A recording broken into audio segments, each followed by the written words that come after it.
Sarah's life had settled into an uninspiring routine, the kind that felt more like existing than truly living. She was married to David, a kind and dependable man, and they resided in a quiet suburban neighborhood. Their world was structured and predictable, the highlight being the occasional neighborhood barbecue or casual dinner with friends. Sarah wasn't unhappy, at least not outwardly. But beneath the surface, she was restless.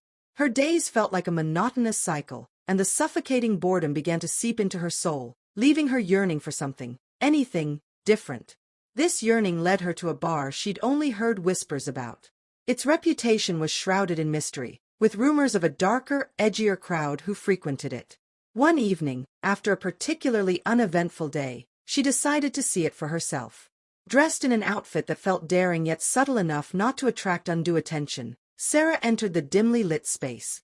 The bar was everything she had imagined, smoky, atmospheric, and filled with an aura of danger. The patrons spoke in low murmurs, their conversations laced with secrets Sarah could only guess at. Her eyes scanned the room, taking in every detail, when a group of sharply dressed men caught her attention. They sat at a corner table, their presence commanding respect.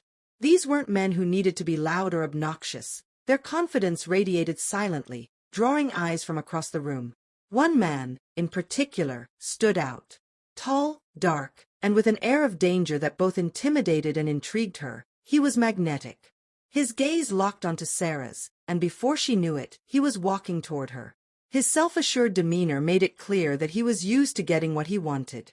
Their conversation began innocently enough, but there was an undeniable tension bubbling beneath the surface.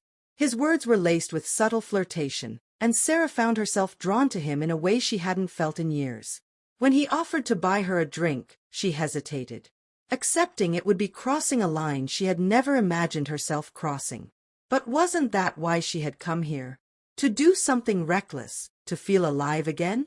Before she could overthink, she nodded. As he handed her the drink, a thrill coursed through her, a mix of fear, excitement, and something she couldn't quite name.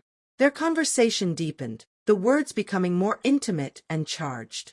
He made her feel seen, desired, and alive in a way she hadn't felt in a long time.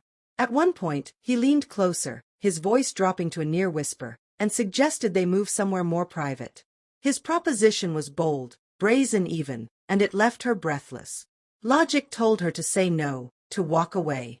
But her restless heart and aching need for something new won out. She nodded again.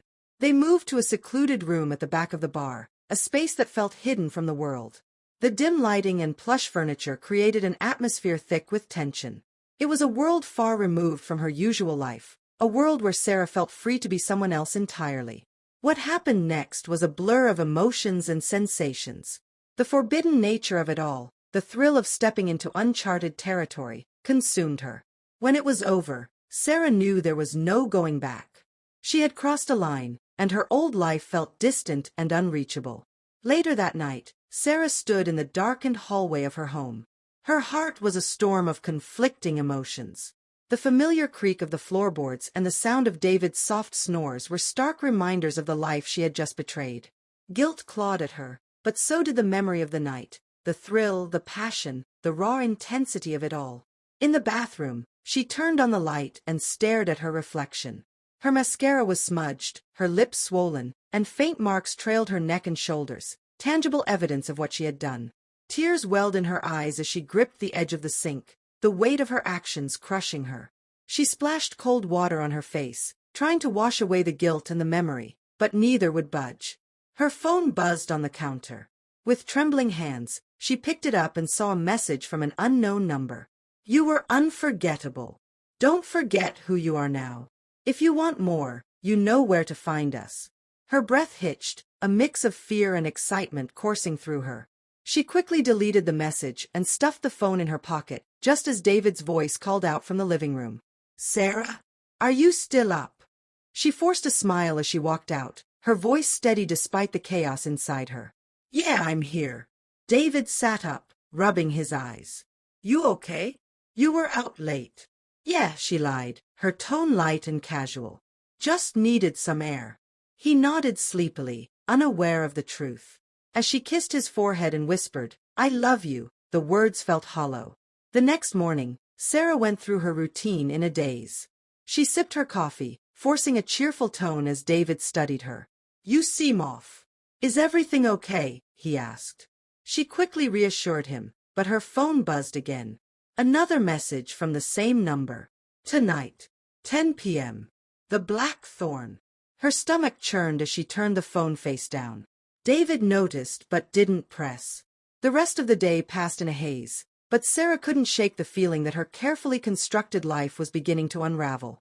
And for the first time, she didn't know if she wanted to stop it.